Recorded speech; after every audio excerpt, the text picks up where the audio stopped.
کچھ مقصد حیات ضروری ہے دوستوں، کہنا یہ دل کی بات ضروری ہے دوستوں، جو فکر آخرت میں گزاری وہ مکمل، ورنہ تو یہ حیات ادھوری ہے دوستوں۔ کس کام میں زندگی گزر رہی ہے؟ ایک بات یاد رکھیے، ہم میں سے کوئی یہاں 15 سال، کوئی 20 سال، کوئی 30، کوئی 50، کوئی 60 سال کا بھائی بیٹھا ہے، لیکن غور کیجئے، کبھی ہم نے غور کیا، معلوم کرنے کی کوشش کی مجھے دنیا میں بھیجا کیوں گیا ہے؟ ہر چیز کے بنانے کا ایک ریزن ہے نا۔ آپ کے کئیوں کے سر پہ ٹوپی ہے، ٹوپی کیوں بنائی؟ سر کو ڈھانپنے کے لیے۔ لباس ہے کیوں بنا؟ کپڑے پہننے کے لیے۔ گھڑی ہے کیوں ہے؟ ٹائم بتانے کے لیے۔ قلم ہے کیوں بنائی؟ لکھنے کے لیے۔ اشرف المخلوقات بنا دیا رب نے، کس لیے؟ پتہ ہی نہیں ہے کہ میری تخلیق کا، مجھے بنانے کا مقصد کیا ہے۔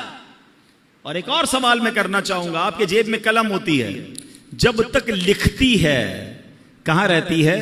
جیب میں، سینے کے ساتھ۔ لکھنا بند کر دے، ختم کر دے، پھر کہاں جاتی ہے؟ ڈسٹ بن میں۔ مقصد ختم ہو گیا نا، اب اس پین کا حاصل کوئی نہیں ہے۔ اگر میں اور آپ مقصد کے مطابق زندگی نہیں گزار رہے تو پھر کہاں جائیں گے؟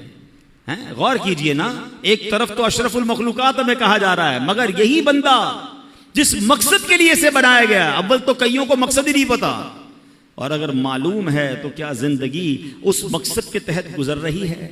اب مولانا جلال الدین رومی بہت مشہور صوفی بزرگ ہیں، فرماتے ہیں اگر تمہیں بادشاہ کسی خاص کام کے لیے بھیجے، چلے آج کی زبان میں کہہ دوں کہ آپ کا کوئی سیٹ ہے، باس ہے، کہیں آپ جاب کرتے ہیں، ٹھیک ہے نا، آپ کا افسر ہے، آپ کو کہے خاص کام ہے، فلاں کام کر کے آؤ، آپ وہ کام کرنے نکلیں اور راستے میں بہت سارے دوسرے کام کرنے لگ جائیں، اور پرٹیکولرلی جس کام کے لیے بھیجا وہ کام ہی نہ کریں، تو بتائیے وہ بادشاہ جو ہے یا وہ جو باس ہے، وہ آپ کا افسر ہے، وہ خوش ہوگا یا ناراض ہوگا؟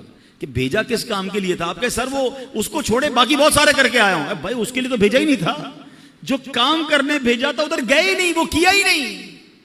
اللہ اکبر، یعنی اللہ نے مجھے اور آپ کو اپنی عبادت کے لیے بنایا ہے، اب عبادت چھوڑ کر ساری دنیا کے کام کر رہے ہیں۔ کئیوں کی نمازیں قضا ہو رہی ہیں، کوئی جناب گناہوں میں پڑا ہوا ہے، کوئی اللہ کی نافرمانی میں پڑا ہوا ہے، رب کی ناراضی والے کاموں میں پڑا ہوا ہے۔ کیا لوٹنا نہیں ہے؟ کیا اللہ کی بارگاہ میں جانا نہیں ہے؟ خدا را اپنے مقصد حیات سے نہ ہٹیں۔